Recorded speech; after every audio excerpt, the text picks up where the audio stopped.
Ada berita yang kurang enak di mana exchange kripto yang ada di Indonesia maupun yang ada di luar negeri beberapa menyatakan mulai tunda atau gagal bayar, bahkan beberapa menyatakan kebangkrutan pada beberapa penyedia lending dan borrowing pada aset kripto. Nah, ini adalah sesuatu yang sebenarnya perlu kita ambil perhatian khusus bila Anda pada saat ini sedang berinvestasi atau menyimpan aset kripto. Bagaimana cara kita untuk menjaga aset kripto kita? Maka kita akan bahas tuntas pada video kali ini.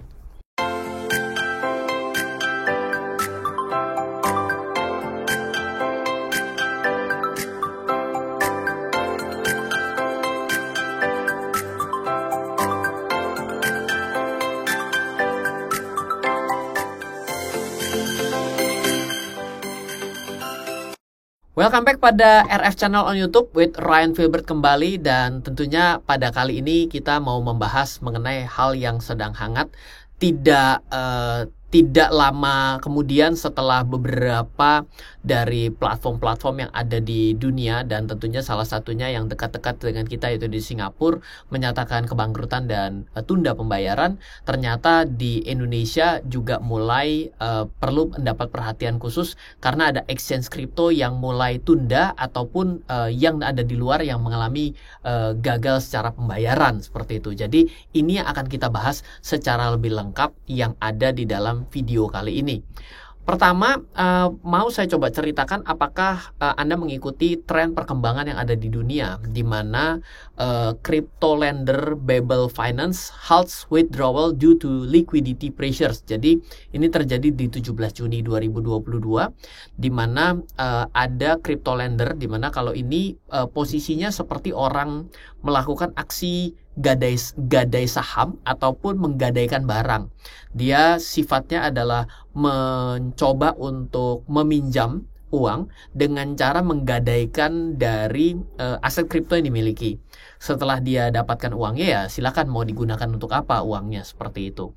Dan ternyata menahan penarikan dana akibat masalah likuiditas yang ada di dalam perusahaan tersebut, yaitu dari Babel Finance. Seperti itu, ini dirilis di 17 Juni. Nah, ada juga dari CNBC kita bisa lihat bahwa bangkrutnya 3AC muncul setelah perusahaan investasi tersebut dinyatakan gagal bayar atas utang senilai 9,9 triliun oleh broker kripto Voyager Digital. Mirisnya, Voyager yang menjadi pihak pemberi utang atau kreditur 3AC juga dinyatakan bangkrut. Jadi yang ngutangin jadi layer 2 nih, sama-sama bangkrut gitu ya. Meski sebelumnya Voyager sempat mendapatkan bantuan dana berupa kredit dari Alameda Ventures, firma perdagangan kuantitatif milik pendiri bursa kripto FTX, Sam Bankman-Fried. Jadi posisinya terjadi ada beberapa yang sudah menyatakan bangkrut dan gagal bayar. Yang awal tadi kita mendapatkan adanya halt withdrawal, selanjutnya kita mendapatkan informasi kebangkrutan double. Yang pertama dari Voyager Digital, the broker kripto, dan juga ada dari 3AC. Nah, lalu kita bisa continue lagi dengan kebangkrutan dari 3AC, yang mana kalau kita coba runut dari bulan Mei sampai dengan bulan Juli, diawali dengan Luna crash. Nah, pasti kalau misalnya mau engage dengan cerita mengenai Luna, kita pada 2 bulan yang lalu mengawal mengenai Luna sampai dengan muncul Luna yang baru dan Luna yang lama menjadi Luna Classic, seperti itu. Luna crash di mana 3AC itu mengalami kerugian 200 juta US dollar. Dan bulan Juni 3AC menjual lebih daripada 60.000 ETH untuk membayar debt-nya, dan itu juga yang menyebabkan ETH mengalami penurunan yang cukup drop sampai dengan sempat di Indonesia itu 13 juta ya. Dan tanggal 15 Juni 3AC sold Starry Night NFT project and many other properties gitu ya. Jadi jual-jualan aset lah boleh dibilang. Dan Juni 2022 3AC was unable to pay 3.5 billion for 27 big companies. Jadi gagal bayar, dan salah satunya diakibatkan karena kerugian dari investasinya, kepemilikannya pada Luna. Dan 3AC di bulan Juli mengalami kebangkrutan, dan ternyata kebangkrutan dari 3AC ini mulai berdampak sistemik pada dunia kripto. Ya lumayan, hilang 300 juta, cuma bisa mampu bayar 60.000 ETH. ETH-nya juga terjadi dalam keadaan penurunan, akhirnya asetnya juga mengalami penurunan yang lebih dalam. Nah, di Indonesia berdasarkan data dari Zipmax Indonesia yang ada dari Twitternya, di Zipmax Indonesia penangguhan sementara fitur penarikan dana untuk fiat dan aset kripto. Jadi buat Anda, saya tidak tahu ini tanggal 20 Juli apakah sudah ada update yang terbaru, namun bila mana ada silahkan diinformasikan kembali, karena perlu juga kita sama-sama mengawal semua perkembangan yang baik yang ada dan hal-hal yang perlu kita ketahui secara bersama-sama. Ada penangguhan sementara fitur penarikan dana. Jadi mungkin kalau Anda memiliki aset kripto jadi tidak bisa dilakukan transaksi. Ini adalah yang diinformasikan pada Zipmax Indonesia di Twitternya, di akun Twitter tanggal 20 Juli. Nah, penjelasan selanjutnya adalah Zipmax sebelumnya telah menjelaskan bahwa salah satu penyebab penangguhan penarikan dana ini adalah masalah keuangan yang dialami oleh rekan perusahaan. Ada dua entitas yang mempunyai transaksi exposure kepada Zipmax, yaitu adalah Babel Finance yang awal tadi kita sudah ceritakan, dan Celsius. Besaran exposure pada Babel Finance mencapai 48 juta US dollar, sedangkan pada Celsius 5 juta US dollar. Ini tentunya akan menyebabkan kalau sumbernya tidak bisa melakukan penarikan, maka ketika ada penarikan di Zipmax juga akan terpengaruh seperti itu. Nah, lalu pertanyaannya adalah, kembali dengan kejadian-kejadian seperti ini berarti menyatakan suatu ketidakamanan pada dunia kripto. Ini ada yang mulai banyak yang bertanya, loh ternyata katanya kripto menjadi suatu hal yang menenangkan buat kita karena terjadi desentralisasi, sehingga orang yang mual dan muak terhadap dunia model kapitalisasi ya dan juga kapitalisme di sini bisa menggunakan konsep keuangan yang tidak terpusat. Dengan terjadi seperti ini, berarti adanya kasus gagal bayar dan juga adanya saya lagi butuh, tiba-tiba adanya sesuatu penahanan, membuat ini menjadi suatu hal yang tidak aman. Nah, karena apa? Kalau kita menganut pada konsep desentralisasinya secara desentralisasi, maka itu sebenarnya masih aman. Namun, kalau kita mengikuti pada beberapa video sebelumnya, ketika saya kemukakan, poin pertama adalah mengenai yang paling exposure yang paling besar yang menjadi bahaya adalah ketika kita menggunakan exchange. Dan terbukti pada crash sebelum daripada kejadian tahun 2022 dengan kejatuhan-kejatuhan kripto, di era sebelumnya itu diakibatkan karena kasus diretasnya crypto exchange. Mt. Gox ceritanya itu paling fenomenal pada saat itu, sehingga merugikan orang-orang karena diambil dari exchange. Karena apa? Tugas utamanya ketika menjadi seorang peretas itu daripada harus meretas setiap dompet, lebih baik meretas exchange. Kenapa? Satu dapat semua. Oleh karena itulah itu menjadi exposure utama. Nah, tapi pada hari ini berbicara mengenai penyimpanan. Ketika kita berbicara pada penyimpanan dan kita menyimpankan saldo kita secara tidak langsung, secara terpusat pada exchange, dan di mana cash manajemennya dilimpahkan kepada pihak lain, dan misalnya ada contoh 10 BTC masuk ke dalam satu tempat exchange. Nah, kalau ternyata ditahan, berarti kan salah satu dari 10 BTC itu adalah milik kita, maka secara otomatis sebenarnya terjadi yang namanya suatu ekonomi yang terpusat, betul nggak? Bukan yang tidak terpusat. Beda dengan Anda menyimpan saldo pada kripto aset Anda sendiri pada wallet yang terpisah. Kalau masih masuk ke dalam wallet exchange, maka wallet exchange itu sifatnya adalah seperti virtual account. Itu sama seperti sub account.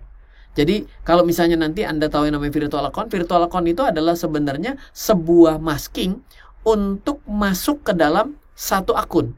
Sehingga kalau ada dua virtual account, kenapa ada virtual account A dan B? Untuk hanya mengetahui bila ditransfer kepada virtual account A, itu duitnya Ryan.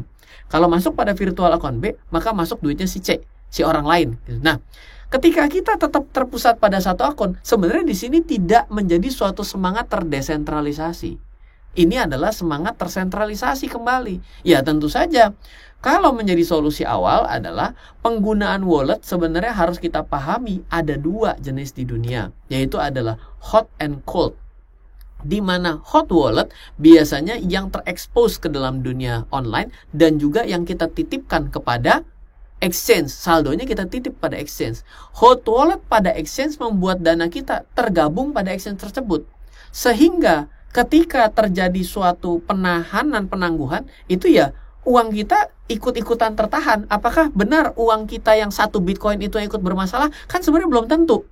Tapi karena kita menjadikan ini menjadi pooling, ya ikut-ikutan kita jadi terkena exposure penahanan di sini. Hal ini yang menjadi bahaya bila ternyata diretas ataupun cash management pada exchange bermasalah, kita bisa menjadi korban. Contoh, pada statement yang ada, misal 48 juta ada pada Babel Finance, lagi ada kesulitan likuiditas. Di Celsius 5 juta. Ternyata kan totalnya berarti 53 juta dong ya. Sekarang, bagaimana kalau ternyata yang 1 juta itu dari 53 ada 54 juta, yang 1 juta punya saya? Akan terjadi terpusat secara perhitungan bukan? Ya berarti akan ikut-ikutan ditahan dong. Sebenarnya kan saya boleh angkat tangan begini, yang 1 juta punya saya, kamu jangan tahan dong. Yang 53 juta ya kamu tahan tempat orang lain, bukan punya saya. Tapi karena teragregat menjadi satu, ya secara otomatis kita kembali menjadi konsep centralized. Betul nggak? Nah, jadi memang kita harus aware. Yang paling aman adalah kita memegang aset kripto kita sendiri. Agar apa? Agar kita bertanggung jawab pada aset yang kita miliki di sini. Nah, kalau cold wallet itu bagaimana? Adalah penyimpanan wallet di mana kita menyimpan sendiri private key pada akses wallet tersebut.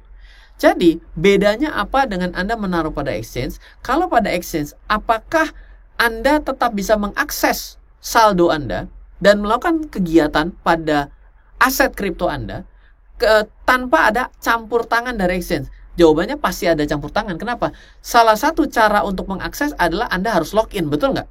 Kalau tidak login bisa akses? Tidak bisa. Dan Anda akan tunduk kepada aturan-aturan yang ada pada exchange. Ya contohnya dengan adanya withdrawal halted, ya itu kan secara otomatis namanya adalah penangguhan yang Anda harus tunduk. Kalau cold wallet tidak bisa, karena cold wallet adalah Anda menyimpan sendiri private key-nya. Private key-nya Anda simpan sendiri. Jadi kalau Anda kehilangan private key, tidak ada yang bisa membantu Anda. Kalau Anda kelupaan password pada exchange Anda bisa meminta forget password atau reset password. Betul nggak? Salah satu ciri adalah public key Anda juga bisa dicek pada network scanner. Jadi public key Anda bisa Anda cek pada scanner yang ada pada blockchain. Misal Anda menyimpan Ethereum pada wallet Anda. Kalau public key alamat Anda menyetorkan dana pada exchange, itu ketika Anda scan, Anda tidak muncul saldonya. Itu berarti ciri-ciri sub account, bukan ciri-ciri yang Anda miliki sendiri. Tapi kalau misalnya Anda bisa men-scan, misalnya Anda miliki Ethereum, Anda ambil public key-nya, Anda masukkan ke Etherscan, Anda masukkan kepada Etherscan public key Anda, maka saldonya adalah matching. Itu adalah ciri-ciri terjadi decentralized. Anda melakukan keeping terhadap saldo ataupun aset yang Anda miliki. Jadi memang ini adalah suatu kondisi baru di 2022 karena market crash pada kripto itu disebabkan pada aksi derivatif.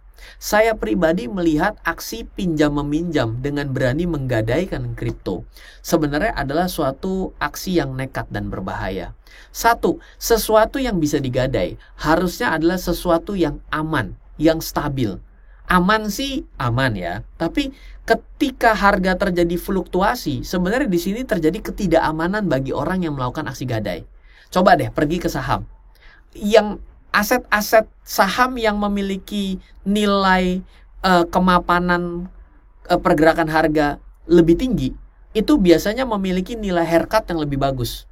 Sedangkan bagi aset-aset yang quote-unquote disebut saham lapis kesekian dan gorengan, itu haircut untuk dilakukan gadai itu kecil sekali, boleh dijadikan jaminan. Maka dengan kita pergi ke menggadaikan yang namanya kripto, itu sebenarnya adalah aksi yang sangat berbahaya, lebih parah daripada saham gorengan. dan terdesentralisasi pula, di mana tidak ada regulator yang bisa sentuh. Ini sangat berbahaya. Jadi, bagi yang baru pertama kali, satu, hindarilah kegiatan transaksi derivatif pada kripto. Yang kedua, simpanlah aset kripto Anda pada cold wallet. Jangan pada hot wallet semuanya. Semakin besar, semakin aware, gunakanlah cold wallet. Kenapa? Karena cold wallet Anda akan menyimpan saldo dan aset kripto Anda sendiri. Dengan Anda simpan sendiri, maka jelas jauh lebih aman. Semoga selalu bermanfaat apa yang kita sharing pada kali ini. Saya tahu materi hari ini tidak terlalu gampang untuk dicerna, apalagi bagi orang yang baru pemula mengenai dunia kripto. Saya sarankan ada dua hal. Yang pertama, Anda boleh cari buku saya, di mana judulnya Strategi Mudah Trading dan Investasi pada Cryptocurrency. Bukunya warna hitam, Anda boleh beli di Gramedia. Atau Anda kalau mau mendapatkan edisi khusus karena bisa mendapatkan video course yang saya buatkan, Anda bisa hubungi tim saya di 0852 882 6187, atau Anda bisa mengikuti Cryptocurrency Camp yang diadakan di bulan Agustus. Anda boleh cek jadwalnya oleh tim saya di 0852 882 6187. Semoga selalu bermanfaat. Dari saya Ryan Filbert, salam investasi untuk Indonesia. Halo, terima kasih sudah menyaksikan video di RF Channel on YouTube. RF Channel adalah channel edukasi untuk kita secara bersama-sama belajar dan mendapatkan aktualisasi mengenai investasi, keuangan, dan bisnis bersama saya, Ryan Filbert, dan tim. Add nomor WhatsApp saya di 0895 07 08 0789 0895 07 08 0789. Download aplikasi MyRF di Android atau iOS untuk mendapatkan artikel dan tema-tema khusus mengenai edukasi investasi, keuangan, dan bisnis pada aplikasi MyRF sekarang juga. Setiap bulan, saya bersama dengan tim memiliki kelas, mulai dari belajar trading dengan analisa teknikal, yang strateginya bisa Anda terapkan pada seluruh market, mulai dari saham, forex, hingga cryptocurrency, atau kelas investasi saham bernama Fundamental Camp. Untuk mengetahui kelas lainnya dan bertanya mengenai kelas, hubungi tim sekarang juga di 0852 882 6187. Sekali lagi, 0852 882 6187. Semoga terus bermanfaat. Dari saya Ryan Filbert, salam investasi untuk Indonesia.